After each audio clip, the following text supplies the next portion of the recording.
नमस्ते बच्चों। तो चलो आज हम लोगों को क्या करना है, आप बोर्ड पे देख ही रहे होगे, फॉर्मूले पढ़ने हैं ट्वेल्थ मैथमेटिक्स कैलकुलस में। ठीक है, आप लोग जब ट्वेल्थ में आते हो तो ट्वेल्थ में आने के बाद आपको पता हो कैलकुलस बहुत ही इंपॉर्टेंट हो जाता है, और उस कैलकुलस में सबसे ज़्यादा इंपॉर्टेंट होता है डिफरेंशिएशन इंटीग्रेशन। ठीक है, तो उसी में कुछ फॉर्मूले में बता रहा हूँ डिफरेंशिएशन के। ठीक है, आप लोग बोर्ड पे इसे बहुत ही अच्छे से समझना और उसके बाद देखना डिफरेंशिएशन कितना इजी हो जाएगा। ठीक है, तो क्या आप सब रेडी हो पढ़ने के लिए? चलो ठीक है, तो स्टार्ट करें ना। ठीक है, ओके। देखो सबसे पहला फार्मूला क्या है, सबसे पहला आपका फार्मूला है, बुक में भी देखो यहाँ पर दे रखा है। ऐसे इसे इसका फॉर्म अलग है, मैं दूसरे फॉर्म में लिखाऊंगा डी बाई। पहले तो डिफरेंशिएशन का मतलब समझो। जब हम डिफरेंशिएशन करते हैं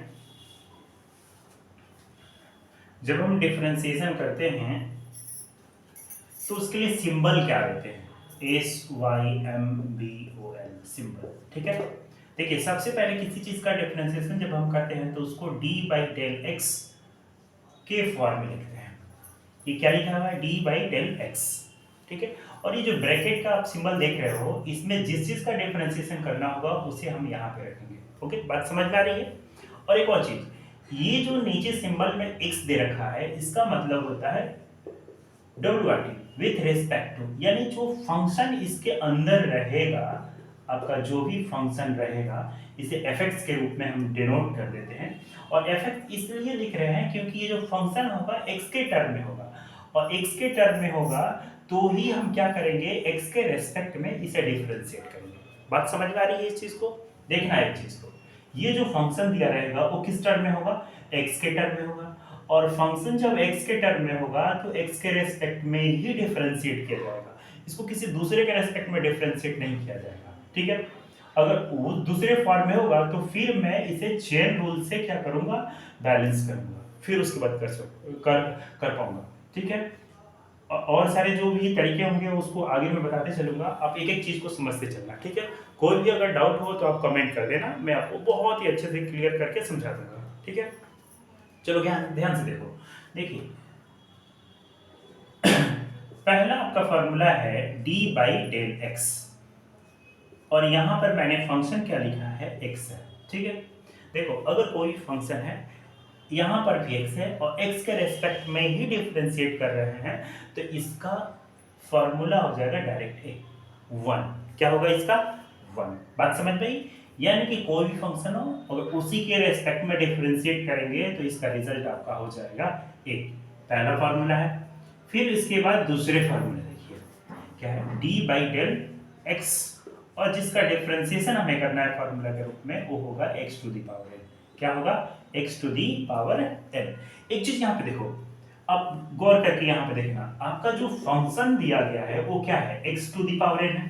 ठीक है, यानी कि ये जो फंक्शन दिया गया है वो किस फंक्शन, देखिए इसका वेरिएबल क्या है, एक्स है। ठीक है, बेस एक्स है, और एन ये जो देख रहे हो ये आपका कोई नंबर है। क्या है, नंबर। ठीक है, यानी कांस्टेंट है, उससे कोई मतलब नहीं है। यानी कि फाइनली ये कहें X to the power N जो है ये आपका एक्स का फंक्शन है, और यहाँ पर डिफरेंशिएशन देखिए किसकी टर्म में डिफरेंशिएट किया जाएगा, एक्स के टर्म में। तो डायरेक्टली इसका फॉर्मूला क्या हो जाएगा, N X to the power N minus one. क्या हो जाएगा, एन माइनस वन। करेक्ट। अब इस पर एक एग्जांपल भी मैं आपको समझा देता हूँ यहाँ पे, जिससे आप आसानी से इस चीज को समझ पाए। जैसे देखिए डी बाई डेल एक्स है, और x टू दी पावर हमने यहाँ पे 7 लिख दिया। क्या लिखा, 7, x टू दी पावर 7। तो इसका डिफरेंशिएशन करेंगे तो क्या रिजल्ट है, देखिए इस फॉर्मूले में क्या लिखा गया, यहाँ पे जो n था, ये n था वो 7 था, 7 लिख दिया, और उसके बाद क्या लिखा, x टू दी पावर 7 है, और एक इसे कम करना होगा, n माइनस 1 है ना, तो यहाँ पर क्या हो जाएगा, 7 माइनस 1। क्या हो जाएगा आपका, 7 माइनस 1।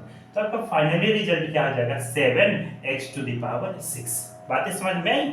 इसी प्रकार से डायरेक्टली किसी का भी इस फॉर्म में अगर दिया रहे तो आप इसे सॉल्व कर सकते हैं। एग्जांपल के रूप में फिर एक और मैं ले लेता हूँ, d बाई डेल x, और x टू दी पावर यहाँ पर मैंने 100 कर लिया। गौर से आप इस चीज को देखो, ये भी बेस x है और यहाँ पर x के रेस्पेक्ट में ही डिफरेंशिएट कर रहे हैं। तो फाइनली आपका रिजल्ट क्या लिखना होगा, ये जो 100 होगा यहाँ पर 100 लिख दोगे और x की जो पावर लिखेंगे 100 में से कम करके लिखेंगे। तो 100 - 1 कितना होगा, 99। बातें समझ में आ गई? आशा करता हूँ सारे लोग इस फॉर्मूले को तो बहुत आसानी से समझ गए होंगे। और ये रहा फॉर्मूला, तो इसमें तो कुछ है ही नहीं। ठीक है, तीसरा फॉर्मूला देखो क्या है, d/del x, और यहाँ पर कोई भी कांस्टेंट हो जाए, k मैं लिख देता हूँ, और नोट में ये भी मैं बता देता हूँ कि यहाँ पर k का मतलब होगा कोई भी कांस्टेंट। याद रखना, अगर दिखे तो ठीक है, नीचे वाला हो सकता है कि नहीं भी दिख रहा होगा तो कोई बात नहीं है, आप इस चीज को समझ लो।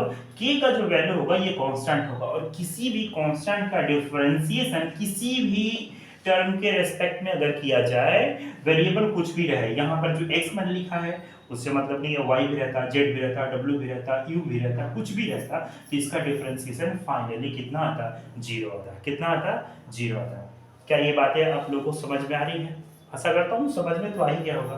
ठीक है, चलो फिर आगे हम बढ़ते हैं। तब तक आप लोग इसे कॉपी पेस्ट कर लो, तब तक मैं भी कुछ पानी पी लेता हूँ।